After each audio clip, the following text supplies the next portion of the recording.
नमस्कार। आज के इस एक्सप्लेनियर में हम एक बहुत ही दिलचस्प और अनोखे विषय पर बात करने वाले हैं। जरा सोचिए, एक तरफ मैदान में खेला जाने वाला असली फुटबॉल मैच है और दूसरी तरफ पश्चिम बंगाल की धरती पर चल रहा एक बेहद ही रियल गर्मागर्म राजनीतिक मुकाबला।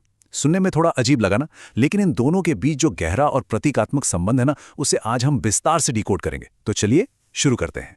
तो सबसे पहले इस बड़े और दिलचस्प सवाल पर आते हैं। सोशल मीडिया पर एक 2 मिनट और 38 सेकंड की रील जबरदस्त तरीके से वायरल होती है। आपने भी शायद देखी हो।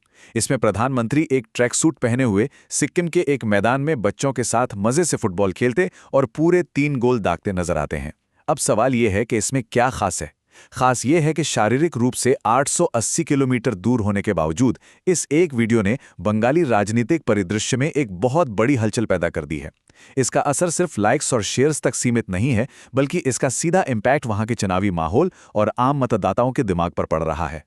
भाग 1, सांस्कृतिक रणनीति और कैसे फुटबॉल बंगाल की धड़कन है। इस पॉलिटिकल किक को समझने के लिए हमें बंगाल की इस डीप रूटेड सांस्कृतिक भावना को समझना होगा।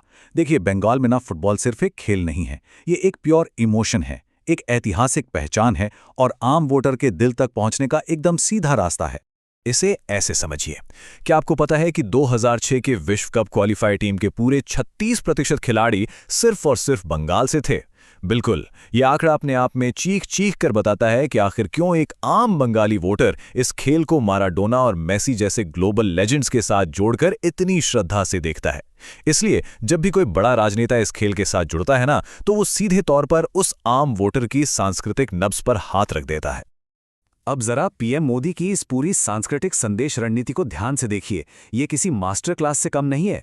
19 अप्रैल को झारखंड में झालमुड़ी खाना, 23 अप्रैल को बेलूर मठ की आध्यात्मिक विरासत का सम्मान, 24 को हुगली नदी में नाव की सवारी, मां काली की वंदना और अब सिक्किम में यह फुटबॉल मैच। बिना एक भी राजनीतिक शब्द बोले बंगाली जनमानस के साथ गहराई से जुड़ने की ये एक बेहद सोची समझी रणनीति का हिस्सा है। मैसेज एकदम लाउड एंड क्लियर है, आपकी संस्कृति का सम्मान। और अब बात करते हैं इस राजनीतिक खेला के इवोल्यूशन की। एक तरफ याद कीजिए 2021 की वो मशहूर तस्वीर जहां ममता बनर्जी ने पैर में फ्रैक्चर होने के बावजूद व्हीलचेयर से फुटबॉल उछालकर खेला होबे का नारा दिया था। और दूसरी तरफ आज की रणनीति देखिए, प्रधानमंत्री ट्रैक सूट में नजर आते हैं, एक असली और अग्रेसिव किक मारते हैं और बच्चों से ओलंपिक लेवल की तैयारी की बात करते हैं। आम बंगाली वोटर के लिए ये सिंबॉलिक मैसेज एकदम साफ है, खेला इस बार भी होगा, लेकिन एक बिल्कुल नए और आक्रामक अंदाज में। चलिए अब आगे बढ़ते हैं भाग 2 की तरफ, जमीनी हकीकत, प्रतीकात्मक खेल से असली टकराव तक। तो कैच ये है कि एक तरफ ये सिंबॉलिक गेम टीवी स्क्रीन और सोशल मीडिया पर खेला जा रहा है, वहीं दूसरी तरफ दक्षिण 24 परगना में जमीन पर एक बहुत ही रियल और भयंकर टकराव तेज हो रहा है, जहां 142 सीटों के लिए एक बेहद सेंसिटिव वोटिंग फेज होना है। और यही एंट्री होती है यूपी कैडर के आईपीएस अधिकारी अजय पाल शर्मा की। पुलिस ऑब्जर्वर के रूप में उनका आना और फाल्टा क्षेत्र में चुनावी गड़बड़ी के खिलाफ उनकी वो सख्त सिंघम स्टाइल वाली चेतावनियां, इसने तुरंत इंटरनेट पर तहलका मचा दिया। उनका वो वीडियो जिसमें वो स्थानीय नेताओं के समर्थकों को एकदम खुली चेतावनी दे रहे हैं, उसने ग्राउंड पर पॉलिटिकल टेम्परेचर अचानक से बहुत हाई कर दिया है। अब इस सख्त रवैये के जवाब में टीएमसी नेता जहांगीर खान का एक बयान सामने आता है, खेला तो शुरू करें हम, पिक्चर अभी बाकी है मेरा दोस्त। जहांगीर खान पार्टी के शीर्ष नेतृत्व के काफी करीबी और पावरफुल स्ट्रैटेजिस्ट माने जाते हैं। उनका ये वायरल जवाब जमीनी स्तर पर सामने आ रहे इस कड़े रेजिस्टेंस और हाई वोल्टेज टेंशन को पूरी तरह से कैप्चर करता है। ये साफ दिखाता है कि भाई, दोनों ही पक्ष अब पीछे हटने के मूड में बिल्कुल नहीं है। भाग 3, टकराते विमर्श, इस वायरल टकराव का निष्पक्ष विश्लेषण। अब ये देखना बहुत जरूरी हो जाता है कि इस एक्सप्लोसिव सिचुएशन को दोनों प्रमुख राजनीतिक दल अपने अपने नजरिए से कैसे पेश कर रहे हैं, क्योंकि यहीं से हमें बंगाल के असली चुनावी नैरेटिव की समझ मिलेगी। अगर हम जमीन पर इस टकराव को देखें तो दोनों दलों के व्यू पॉइंट्स एकदम बटे हुए हैं। एक तरफ बीजेपी है, जो इस पुलिस अधिकारी की तैनाती को एकदम निष्पक्ष चुनाव की निडर गारंटी और डराने धमकाने वाले दौर के अंत के रूप में सराह रही है। और वहीं दूसरी तरफ टीएमसी है, जो अधिकारी के विवादास्पद अतीत और एनकाउंटर रिकॉर्ड की कड़ी आलोचना कर रही है।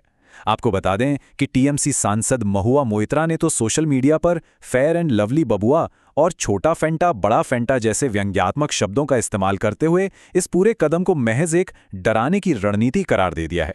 तो अगर हम इन सभी राजनीतिक बयानों को एक साथ रखकर देखें तो एक्चुअल ज़मीनी हकीकत एक बहुत ही अस्थिर बारूद के ढेर जैसी लगती है। एक तरफ कथित फर्जी वोटिंग के इंटेलिजेंस इनपुट्स हैं, तो दूसरी तरफ सेंट्रल फोर्सेस की सख्त तैनाती, फ्लाइंग टीम्स की पूछताछ और इलेक्शन के बाद एफआईआर दर्ज करने की खुल्लम-खुल्ला धमकियां। ये सब मिलकर एक ऐसा माहौल क्रिएट कर रहे हैं जहां उठाया गया हर एक कदम चुनाव के फाइनल नतीजों पर बहुत गहरा असर डाल सकता है।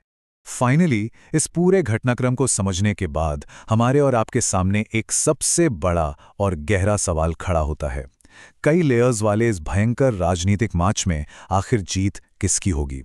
क्या दूर सिक्किम से मारी गई वो प्रतीकात्मक फुटबॉल किक अपना काम कर जाएगी, या फिर जमीन पर पुलिस और राजनीतिक कार्यकर्ताओं के बीच चल रहा ये सीधा टकराव फाइनल रिजल्ट तय करेगा? सच कहूं तो ये एक ऐसा दिलचस्प सवाल है जिसका सही जवाब तो आने वाला वक्त ही देगा। तब तक के लिए बंगाल का ये राजनीतिक मैच बिना किसी ब्रेक के जारी है।